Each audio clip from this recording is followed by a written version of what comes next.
எல்லாருக்கும் வணக்கம். வணக்கம் சொல்றான். எல்லாருக்கும் வணக்கம். Welcome to Vijay Keshav channel. So இந்த வீடியோ எதுக்காக அப்படின்னு பார்த்தீங்கன்னா, இப்போ குட் பேட் அக்லின்னு ஒரு படம் வந்துருந்துச்சு. ஏகேயோட படம் வந்துருந்துச்சு. ஸோ அதை எல்லாருமே பயங்கரமா என்ஜாய் பண்ணிட்டு இருக்காங்க. அந்த படத்தை பத்தின ஒரு ரிவ்யூவாக தான் இருக்க போகுது. ஸோ இந்த ரிவ்யூவை நான் மட்டும் பண்ணா நல்லா இருக்காது அப்படின்னு சொல்லி என் ஃப்ரெண்டை கூப்பிட்டு வந்திருக்கேன். இவரோட பேர் பார்த்தீங்கன்னா தரணேஷ். வணக்கம் சொல்லுங்க. ஃபர்ஸ்ட் அந்த படத்துல சொல்ற மாதிரியே டெம்ப்ளேட் ஆரம்பிச்சிடலாம்ல. குட் படத்துல இருக்கிற நல்ல விஷயம். ஆமா, குட் பேட் அக்லி. ஸோ இந்த மூணு விஷயத்த பிரிச்சு பேச போறோம். First good. குட்னா நீங்க என்ன நினைக்கிறீங்க இந்த படத்தை பத்தி? ஏகே சூப்பரா இருக்காரு. ஓகே. வேற மாசா இருக்காரு. ரொம்ப நாள் கழிச்சு ஒரு 2-3 இடம் இருக்கு. ஒரு 4 இடத்துல ஒரு 3 இடம் நினைக்கிறேன். 3-4 இடத்துல நடந்து வர ஷாட் எல்லாம் பயங்கரமா இருக்கு. ஸோ ஃபர்ஸ்ட் குட்டு அப்படின்ற இதுல எனக்கு என்ன இருந்துச்சு அப்படின்னா, படத்தோட இன்ட்ரோல பார்த்தீங்கன்னா ஒரு சும்மா அவருக்கான பில்டப் இருக்கும். அந்த பில்டப் வந்து உண்மையுமே எக்ஸ்ட்ராடினரியா இருந்துச்சு. ஏன்னா இது வரைக்கும் கிட்டத்தட்ட 62 படங்கள் இருக்கு தெரியுமா, அது ஃபுல்லாத்தையும் கண்ணு முன்னாடி கொண்டு வந்து இந்த இன்ட்ரோல நிப்பாட்டிருப்பாங்க. ஏன்னா அந்த இன்ட்ரோ அவ்வளோ மாசா இருக்கும். ஸோ வந்து எனக்கு ரொம்ப பிடிச்சிச்சு. சொல்லு, உனக்கு வேற என்ன குட்டா பட்டுச்சு இந்த படத்துல? அதான் இந்த 4 ஷாட் நடந்து வர ஷாட் நல்லா இருந்துச்சு. வேற 2.5 மணி நேரம் படம் பாது. வேற என்ன நல்லா இருந்துச்சு? என்ன கண்ணாந்து பார்க்கலாம். இன்ட்ரோலுக்கு முன்னாடி அதான் யோசிக்கிறேன், என்ன நல்லா இருந்துச்சு குட்டா இருக்குன்ற மாதிரி இருந்துச்சு எனக்கு. வாட்ஸ்அப் ஒரு குரூப் சீன் ஒன்று எடுத்து அது அந்த சீன் பயங்கரமா அதுல பயங்கரமா ஹைப் பண்ணியிருந்தாங்க. நானும் ஜாயின் ஆகிக்கிறேன். ஒரு இந்த ஒரு ரெட்ரோ சாங், அந்த தொட்டு தொட்டு பேசும் சொல்லிட்டாங்க. அது இப்போ எல்லாம் வைப் பண்ண ஆரம்பிச்சிட்டாங்க. இன்னொன்று என்னன்னா, சும்மாவே எல்லா படத்தையும் இன்ஸ்டால எடுத்து வீடியோ எடுத்து போட்டுருவாங்க. இந்த படமே இன்ஸ்டா வீடியோ மாதிரி தான் இருக்கு. அதனால எல்லாத்தையும் ஆல்ரெடி இன்ஸ்டாலே எடுத்து போட்டாங்க. ஆக்சுவலா டான்ஸ் வீடியோ ஒன்று அந்த பாட்டுக்கு வைப் பண்ணிட்டு வர மாதிரி இருக்கும். அந்த டோர் ஓப்பன் பண்ணிட்டு அது பிடிச்சிருந்துச்சு. அதான் ஆக்சுவலா பேட்ல தான் இன்சர்ட் பண்ணிருந்தோம். இன்ஸ்டா இந்த மாதிரி இதெல்லாம் கொண்டு வந்துட்டாப்ல, குட்லயே போட்டாப்ல எடுத்துட்டு வந்து. ஸோ இது இப்போ நாங்கள் சொன்ன தெரியுமா, இதெல்லாம் தான் எங்களுக்கு குட் போர்ஷனாக இருந்துச்சு அந்த படத்தில். ஸோ இப்போ பேடுக்கு போயிடலாம். ஸோ பேடில் எனக்கு ஃபஸ்ட்டு ரொம்ப அந்த படத்தை பிடிக்காத ஒரு விஷயம் அப்படின்னா பில்டப். ஒரு ஹீரோவுக்கு பில்டப் பண்ணலாம். ஆக்சுவலாக பார்த்தீங்கன்னா இப்போது ஏங்க எல்லா படத்துக்குமே ரெஃபரன்ஸ் வந்து மங்காத்தாலம் தான் எடுக்கணுமா அப்படின்னு நீங்கள் கேட்காதீங்க. எனக்கு வந்து இந்த மாதிரி, ஏன்னா இதில் வில்லனிசம் மாதிரி தான் பண்ணியிருந்தாரு. ஒரு பெரிய கேங்ஸ்டரு, ஒரு மாதிரி நெகட்டிவ் ஷேடு அந்த மாதிரி தான் காட்டியிருந்தாங்க. அவரோட ஃபிளாஷ்பேக் அப்படி தான் இருக்கும். அதனால நான் மங்காத்தா எடுத்துக்கிறேன். ஸோ மங்காத்தால பார்த்தீங்கன்னா அவருக்கு அவ்வளோ பெரிய பில்டப்லாம் இருக்காது. ஸோ ஃபர்ஸ்ட் ஸ்டார்டிங் சீன் அது 50th படம்ன்றனால அந்த பில்டப், அந்த ஸ்டார்டிங் சீன் எனக்கு அப்படி தான் தோணுச்சு. அந்த பில்டப் இருந்துச்சு.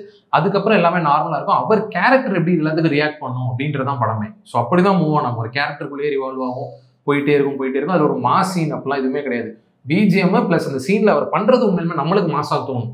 ஸோ அப்படி இருந்தது. ஸோ இந்த படத்தில் எப்படி இருந்துச்சுன்னா, அவர் பண்றது ரொம்ப நார்மலா இருக்கு. ஆனா கூட இருக்கவங்க எல்லாம் பேசுறாங்க தெரியுமா, அது பயங்கர அது வந்து ஏத்துக்கும்படியா இல்லவே இல்லை. அது ரொம்ப பேடா இருந்துச்சு.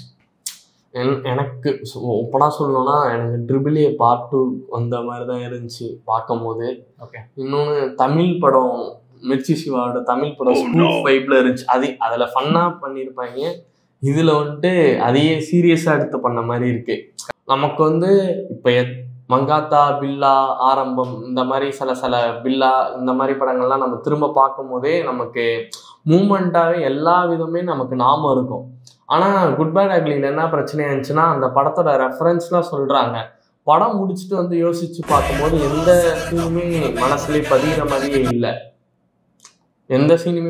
மாதிரியே இல்லை. எல்லாமே ஃபுல்லாக ரெஃபரன்ஸாகவே போயிட்டு இருந்துச்சு. அதுவே ரொம்ப ஒரு மைனஸாக இருந்துச்சு ஒரு பாயிண்ட்டுக்கு மேலே. சொல். ஆமா, அதுதான் அவர் சொன்ன மாதிரி தான். எமோஷன் சீன்ஸா இருக்கட்டும், சரி, த்ரிஷா அந்த பையன் வர எமோஷன் சீன்ஸ்லாம் சீரியல் மாதிரி தான், ட்ரிபிள் ஏ 2 மாதிரி தான் இருந்துச்சு. அப்படியே கேமரா வச்சு ஏதோ ஒன்று பேசுங்க, அதை ஒன்று எடுப்போம் அப்படின்ற மாதிரி தான் லிட்டரலாக ஃபீல் ஆச்சு எனக்குலாம். அதை சுத்தமாக ஒர்க் ஆகலை. ஏன்னா படம் ஃபுல்லாகவே அப்படி ஒரு யூடியூப் மேஷப் வீடியோ மாதிரி தான் இருந்துச்சு.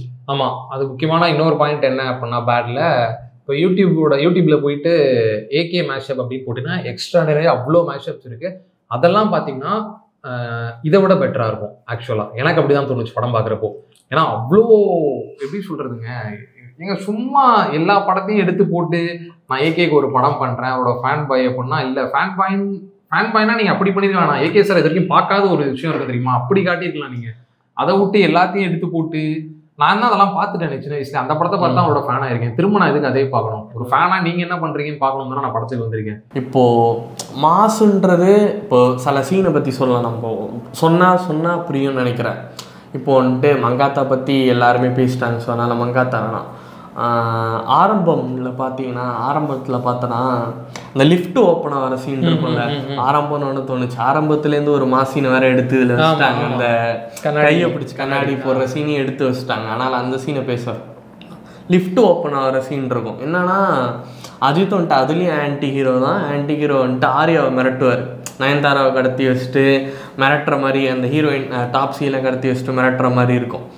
ஹாஸ்பிட்டலில் போயிட்டு கிஷோர்கிட்ட வந்துட்டு கார் கீ காணா போயிடுச்சுன்னு சொல்லிட்டு கம்ப்ளைண்ட் பண்ணுற மாதிரி ஒரு சீக்வன்ஸ் கிரியேட் ஆகும். அந்த பார்க்கும்போது இவன் அஜித் கலையை பற்றி சொல்லலான்னு போவான். அந்த டைமில் பார்த்தா சட்டான லிஃப்ட் ஓப்பன் ஆகிட்டு வருவார். என்னன்னா அந்த சீனாவே அது பயங்கரமாக எலிவேட் ஆகும். அது அந்த மாதம் வந்துட்டு தேட்டரில் பார்க்க எனக்கு இன்னும் நாம இருக்குது, வெறித்தனமாக இருக்கும். என்னடா இவன் போய் சொல்லிட்டா என்ன ஆக போகுதுன்ற மாதிரி பரபரப்பாக இருக்கும்போது எதிர்பாராத நேரத்தில் லிஃப்ட் ஓப்பன் ஆகுனா ஏகே எங்கே இருப்பார். பயங்கரமாக இருக்கும் அந்த மூமெண்ட்டே.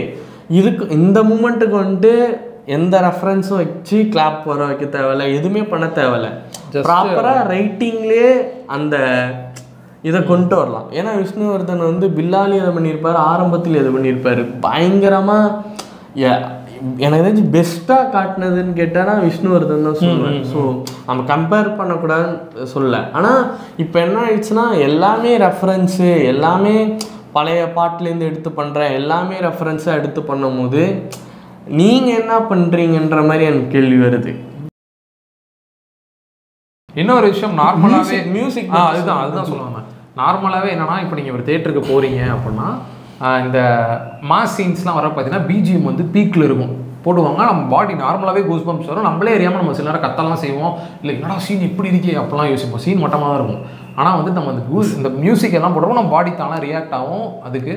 ஸோ இந்த படம் எப்படி இருந்துச்சு அப்படின்னா, எங்கேயாவது ஒரு தடவை வாயை திறந்து எவனாவது வந்துட்டு ஏன் இந்த சீன் இப்படின்னு கேட்டுருவாங்கன்னு சொல்லிட்டு படம் முடிய வரைக்கும் மியூசிக் போட்டிருக்காங்க. அடிக்குது. அதாவது எப்படின்னா அவர் சும்மா ஏதாவது பேசினாலும் வந்துக்கிட்டே இருக்காது. எனக்கு என்னடா பண்ணுறீங்க அப்படின்ட்டு இருந்துச்சு. என்னன்னா நம்ம நல்லா இல்லை அது இதுன்னு சொல்கிறோம். ஆனால் என்ன நல்லா இல்லைன்னு ஏன் நம்ம பிடிக்கலன்றது சில இடத்துல இருக்கணும். சும்மா மொட்டையாக நல்லா இல்லைன்னு சொன்னால் நான் பத்தாது. இப்போ ரெட்ரோ சாங்கே வச்சுக்கோங்களேன். இப்போ எல்லாம் என்ஜாய் பண்ணுறாங்க. எனக்கு என்ன பிரச்சனையாக இருந்துச்சுன்னா, இப்போ வர எல்லா படத்துலேயுமே அந்த ரெட்ரோ சாங் வந்துட்டுருக்கு. ஓகேங்களா, ரெட்ரோ சாங் வர்றதுன்னு ஒன்றும் தப்பு இல்லை. ஹாலிவுட் டாரண்டினோ படங்களில், மார்டின் ஸ்கார்சிசி படங்கள்லாம் யூஸ் பண்ணிகிட்டு இருந்தாங்க.